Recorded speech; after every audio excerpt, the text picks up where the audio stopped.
Hey, how's it going, guys? Welcome back for another Q&A session, right? So I've legit broke the record for the most delayed Q&A session ever, right? So it's almost mid-July now, and now I'm doing the Q&A session for the month of June, right? So basically, I was busy prepping for the Malaysia meetup, right? And then now I'm back, and so I can kickstart my channel once again, right? So I did have a few days of rest before doing videos like this, right? So sorry for the super late video, right? So anyways, I've gathered a couple of questions from the June Q&A, right? And then we're going to answer them right here. Let's get started. Alright, so the first question that I picked comes from Donovan, right? Asking, firstly, can you think of any god who is more powerful than chaos in actual mythology? Right. Second, if the demon side has already been revealed with York's story and the god side has already been revealed with chaos, do you think that the 10 seal boss is going to be a god more powerful than chaos? Right, so this one, I'm not quite sure whether the full demon story has actually been revealed or not.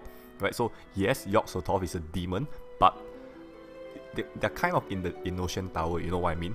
Right, so I was there at the Malaysia event. I did ask the Mad Head staff about the 10 seal, right? So because everybody has been waiting for the 10 seal, including me, right? So I did ask the staff about, you know, the progression of the 10 seal or when is it out, blah blah blah, right? So back then they actually said that the 10 seal is going to be rolling out very soon, right? But at this point of time, it seems like there's been some delay, right? So maybe they have a change in some stuff, right? Maybe skills and etc., right? Because as the stage drags on and on, the skills the skills that the enemy have will get older gradually, right? So maybe they're doing a bit of tweak and stuff like that, right? So they did mention previously that the 10 seal, right, is gonna be revealed more maybe to the demon side, right? So maybe it's more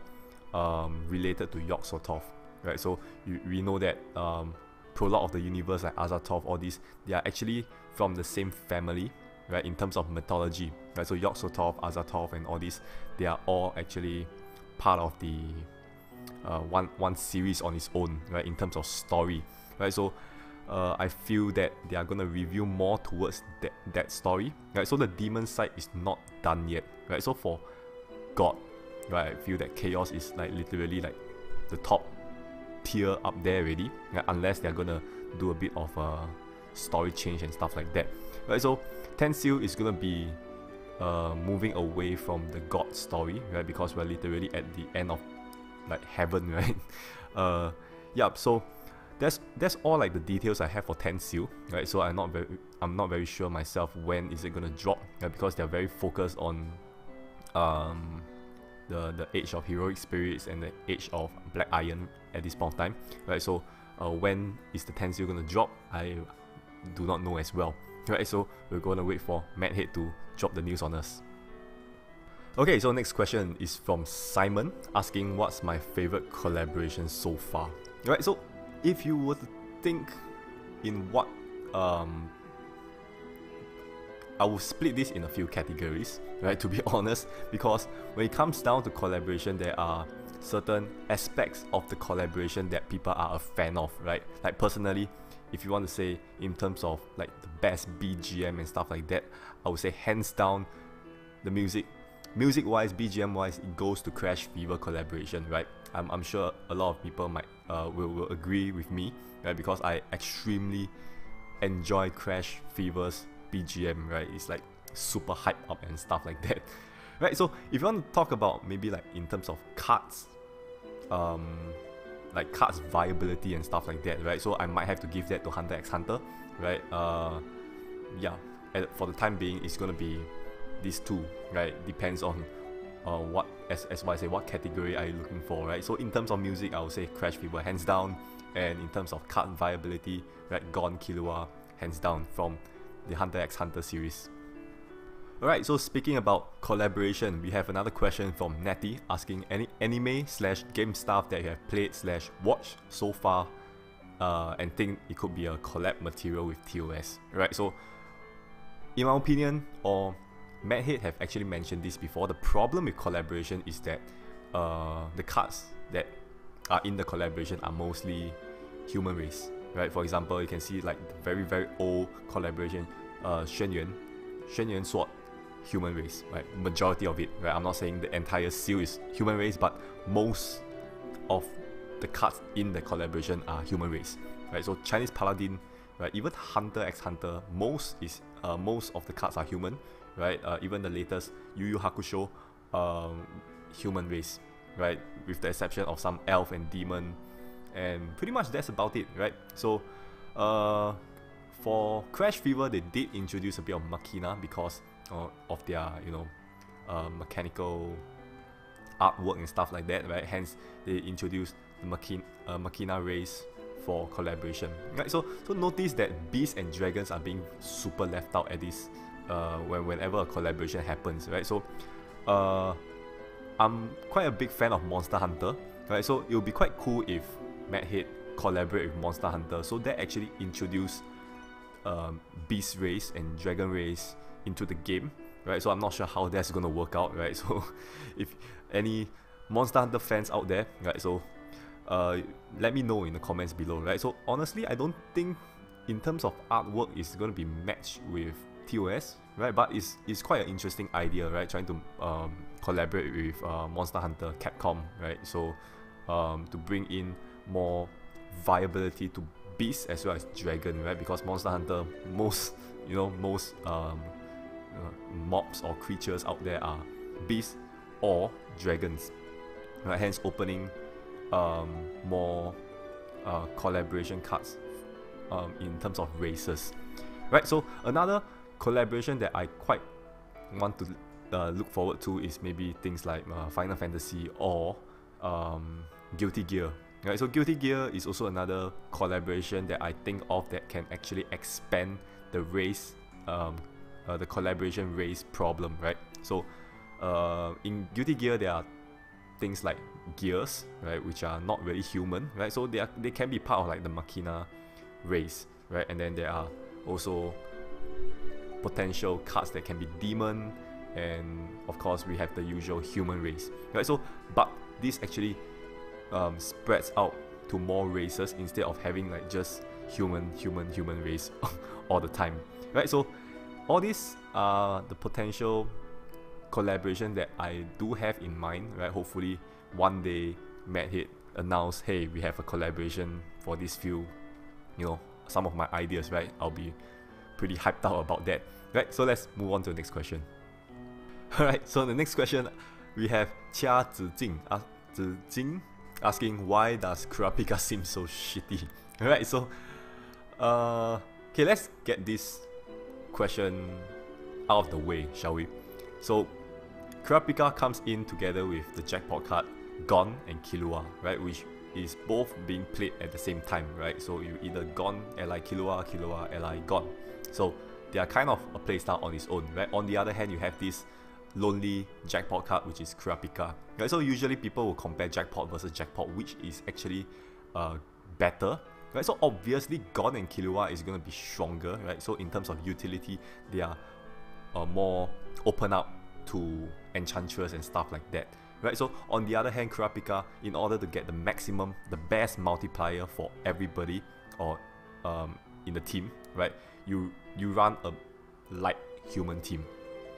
So in my opinion, I feel that Kurapika is going to be like one of the best light human team ever created in TOS, right? So if you want to compare it with Arthur, or you want to compare it with Faraday, which came out not too long ago after, when Kurapika is introduced. Like Kurapika is top tier, is definitely better than the other two mono light human setup, right? So if you think that Kurapika damage is lacking, right, you're probably not using the correct team members, right? So what I usually use is Huang Zhong if you want to play like the Novelist Ursula playstyle, right? So you can bring Huang Zhong, you can bring in Ieyasu, and potentially bring like some sort of booster card like Yuan Shao or Sang from the Pili Puppet series, right? So that will overall make the damage more consistent, right? So Kurapika team usually have a potential of running out of light runes, right? So maybe you want to bring in a converter such as PR Top, right, in which it can actually reactivate by chance,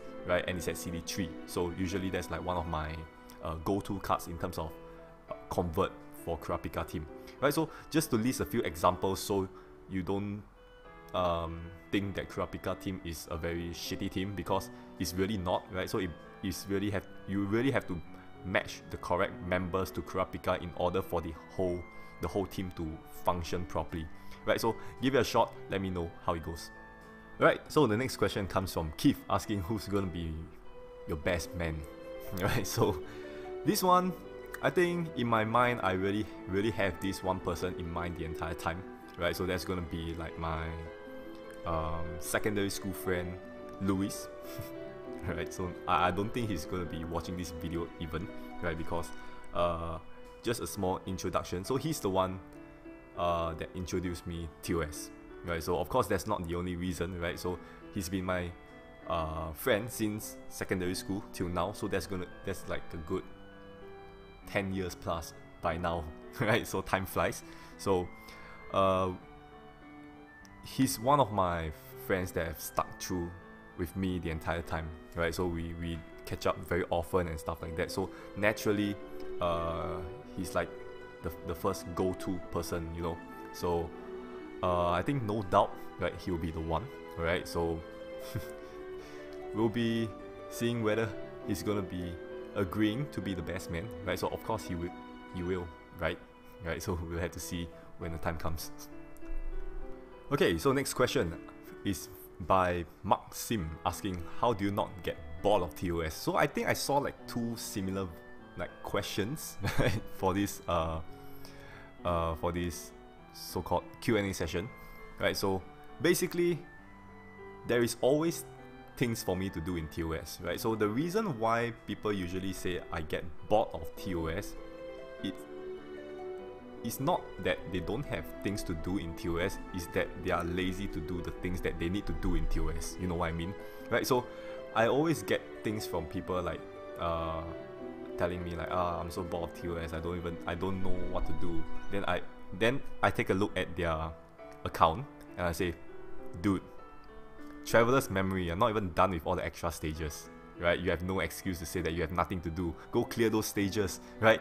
And then Age of Heroic Spirits, Age of Black Iron, it's like, you're not even done with those two and you say you're bored, you have nothing to do. The stages are just right there for you to attempt, right? So if there's anybody that should get bored of TOS, it should be me, right? So I've literally cleared every single stage in TOS. So every week I'm just sitting here waiting for a new stage to open, and most of the time it is a bi-weekly stage, right, in which I can get it done like max skill and stuff like that within 1 or 2 days, right? And then I'm left with the rest of the week having nothing to do except arena and stuff like that, right? So usually when there is nothing to do, I will just maybe like just power level my cards, right? Or get some cards ready for potential battles in the future, right? So I know that's not gonna take the entire time of the week, right? So usually I do take some time off TOS and, you know, go play other games such as like Overwatch and stuff like that, right? So overall, I feel that there are still things to do in TOS. It's just that people usually are just lazy and not wanting to clear those things that are still available for them, right? So if you are one of those guys, I'm looking at you, right? So traveler's memory, right? So if you are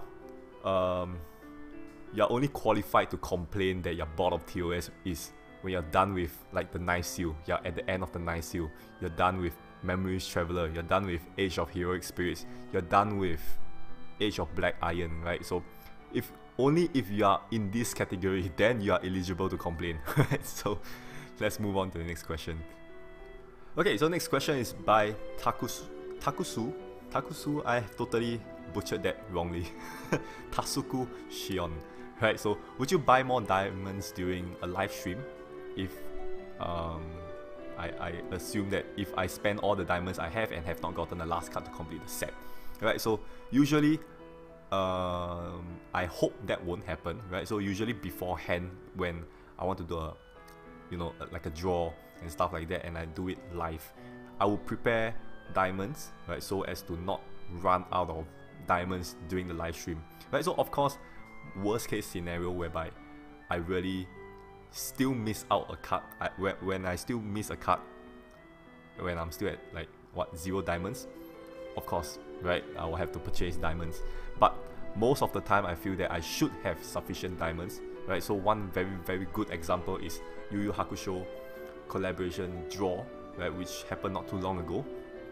Right, I had 400 diamonds, so in my mind I feel that 400 diamonds should be more than enough for me to get all the cards, right? So I did burn more than expected, right? So I did exceeded the 35th draw, right? So after getting the guaranteed Yusuke, I have not gotten myself Hiei, so very unfortunate right there, right? But nonetheless, I still managed to finish all the cards within the amount of diamonds I have in my account, right? So alright, I guess that answers your question, right? So worst case scenario, right, I will just like purchase diamonds just to finish off, you know, right? It's not nice to just end off the stream with, you know, 0 diamonds and then I'll just say, oh, you know, screw it, I'm not gonna do this shit anymore, right? So nonetheless, I'll still draw all the cards because I want to feature all the new cards to you guys as well, right? So yes, definitely yes for this question.